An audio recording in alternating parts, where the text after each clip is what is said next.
is it true or is it questionable that because some youth don't have opportunities, economic, social, and so on, they are prone to radicalism?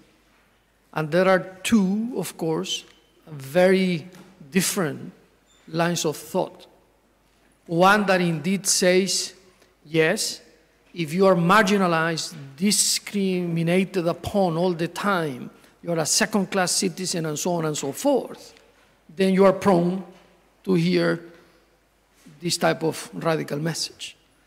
But there is another one that says that even if you have economic opportunities and there is social development in your community and so on and so forth, still, because there is this quest in life for meaning, for significance, for relevance, still, if you feel somehow empty, isolated, and so on, even if you are not poor, still you are prone to hear radical messages. So, from that perspective, I speak on behalf of my Assistant Secretary General, who's traveling at the moment. Quite an honor for me to have the opportunity to tell you from the vantage point of the UN, and then we are going to hear from a former director of an NGO, and from you, Excellency, from the Sovereign Order of Malta, on perspectives on this thing that go beyond economic development or lack thereof, also the linkages with the humanitarian side of it, and so on.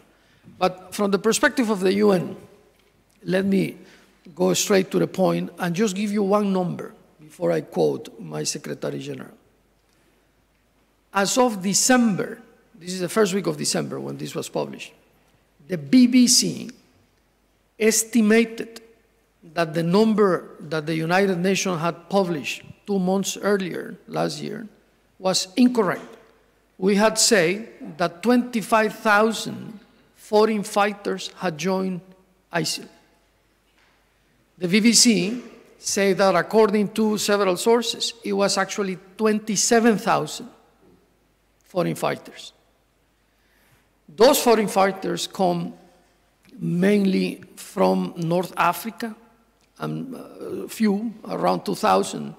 The number is diverse depending on who you ask, from Europe, and a smaller number from North America. So why is it that 20,000 plus young men and women are in harm's way at the moment? I go back to what I told you at the beginning. Is this because there is lack of economic and social opportunity, or is it because even if there is enough opportunity, they feel this sense of meaning somehow lacking, and they are looking for a transcendence, an identity that will have relevance?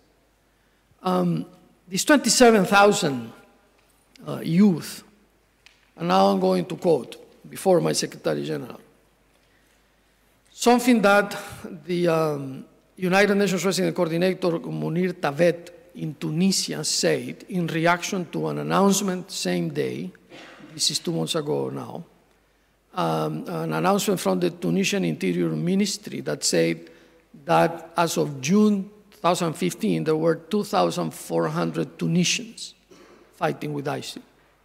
And I quote, "Youth who took to the streets in December 2010 and January 2011 in the social movement that was the spark of the Arab Spring have both political and socio-economic expectations that are still not being fully met."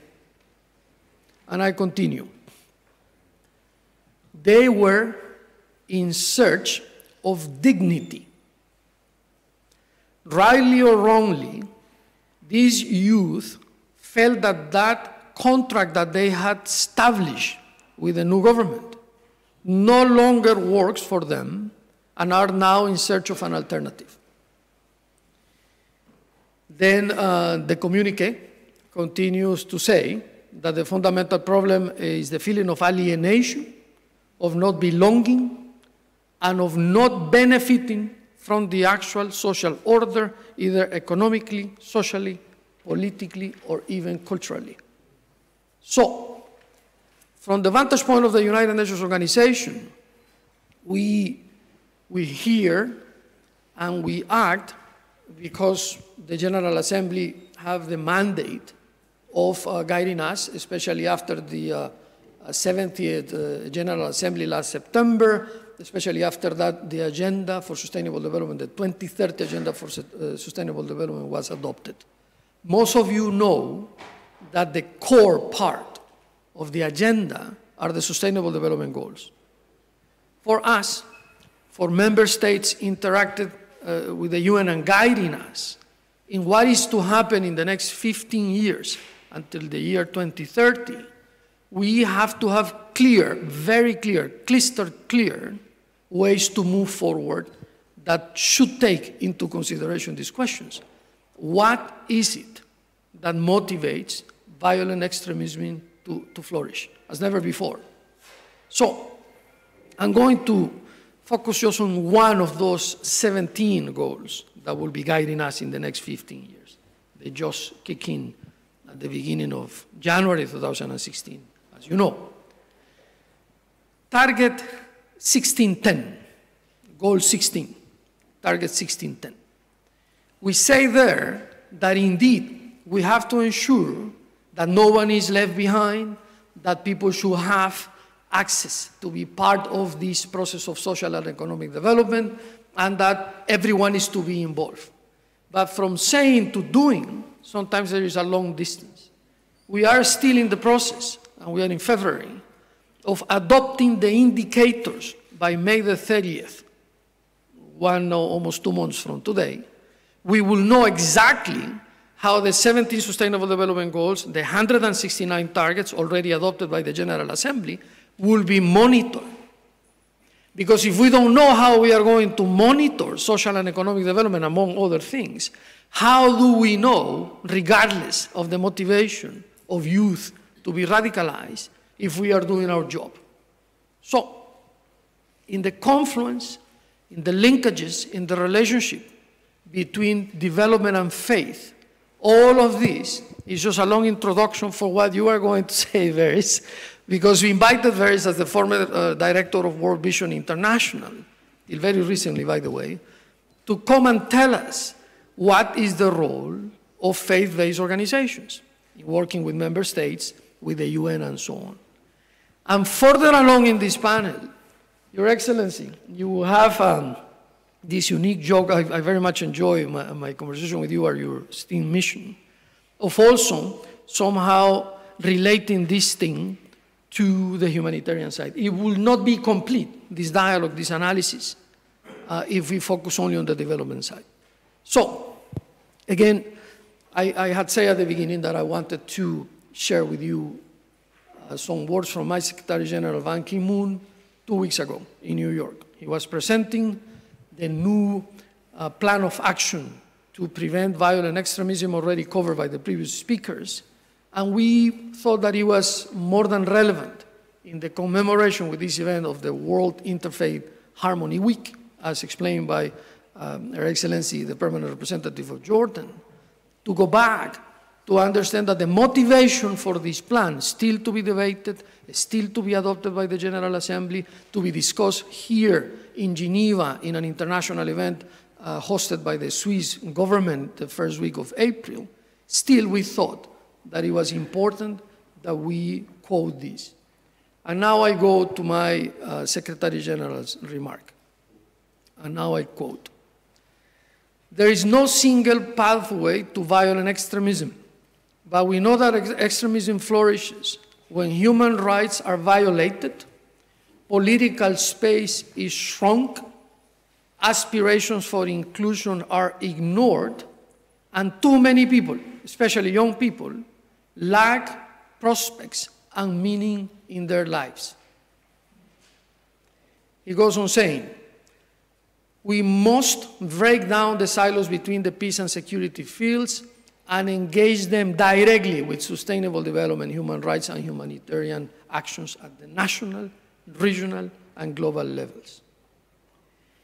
There is Today, too many violent conflicts and violent extremism is often rooted in a mix of exclusion, inequality, mismanagement of natural resources, corruption, oppression, governance failures, and the frustration and alienation that accompany a lack of jobs and opportunities.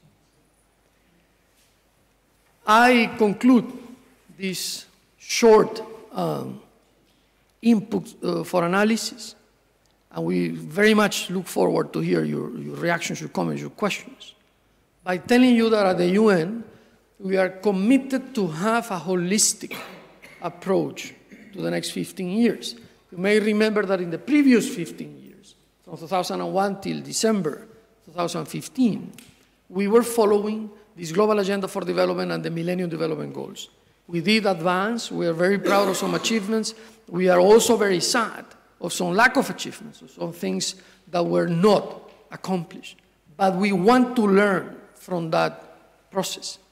The new 2030 Sustainable Agenda for Sustainable Development is more than a set of goals. The previous one, and we learned from that mistake, was this recipe of 8 goals, the Millennium Development Goals, that indeed were embraced by all member states.